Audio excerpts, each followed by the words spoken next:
Why Catholic parents should not bribe their kids. I'm Sterling Jakewith, a Catholic mom coach, and I get this question a lot around chores, homework, anything that we want our kids to learn, and there's just mixed opinions about whether or not we should bribe them. So first, we have to kind of agree on what bribing means in order to decide if we want to do it or not. Now, I'm going to just give you some information that I've learned from parenting books, from my dad, who is a developmental psychologist with kids, and in my own experience.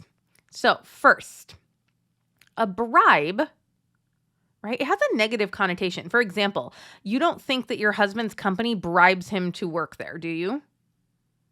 Like, oh my gosh, did you know that this company, Intel, is bribing my husband to work there, right? It has kind of like a secret, icky feeling to that word when the truth is, right, it's a transaction.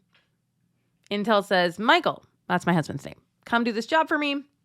We'll pay you this many dollars. Do you want to do this job for this many dollars? Okay, it's a transaction. And so bribe, and again, we all just have an idea of what that word means to us. Even when we can look up words in the dictionary so we can say, this is provable about what the word means. It doesn't matter. It's what it means to you in your mind that will determine how you feel when I say, should you bribe your children or not? Okay.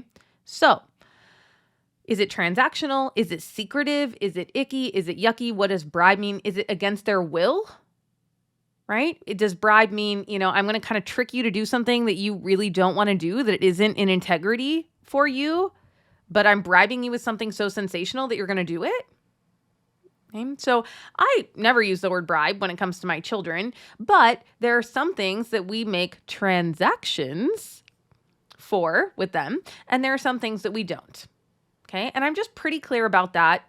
And as new things come up, my husband and I talk about it, and we just say, hey, are we going to pay them or give them stickers or whatever it is for this thing or not? So my kids have some basic chores that they do, and they're pretty big. So my 11-year-old does all of our dishes, my 9-year-old does all of our laundry, and my 7-year-old's job is wiping down the table and cleaning the counters, not after every meal. Sometimes it's every 2 or 3. It just depends on what we're eating and how messy things get. And so they do not get paid for that.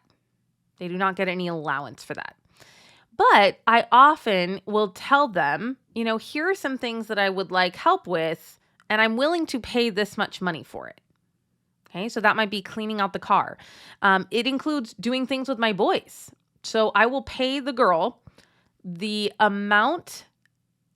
age the boy is per hour to do something with the boy. And then really they do it for half an hour. I find that both for the boy and the girl, half an hour is a pretty good limit.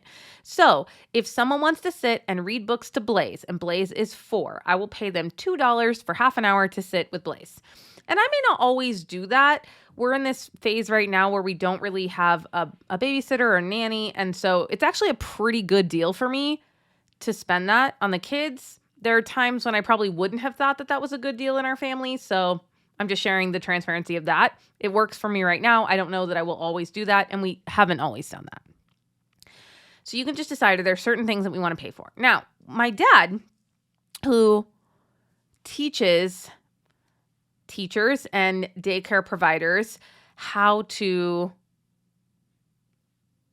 teach virtues, basically, to kids at developmentally appropriate ages, he talks about how when we bribe kids, it doesn't teach them the skill. It's not building up that muscle of what we want them to do. So let's just use going to bed without fussing as an example. So you have a goal of wanting your kid to go to bed without whining, crying, pushing back, whatever it is. You could do a sticker chart for that. You could say, I'm going to give you a sticker for every time that you go to bed without whining. But my dad would say, and I've read this in several other books, it's much better to catch them doing the thing that you want and then give them something that they want. So let's say they unprompted go to bed and no whining, and they get in their beds. And they've already done it. This was a tricky example because there's a time delay between when you can give them a reward, but I'm going to stick with it anyway, and then I'll use a different example.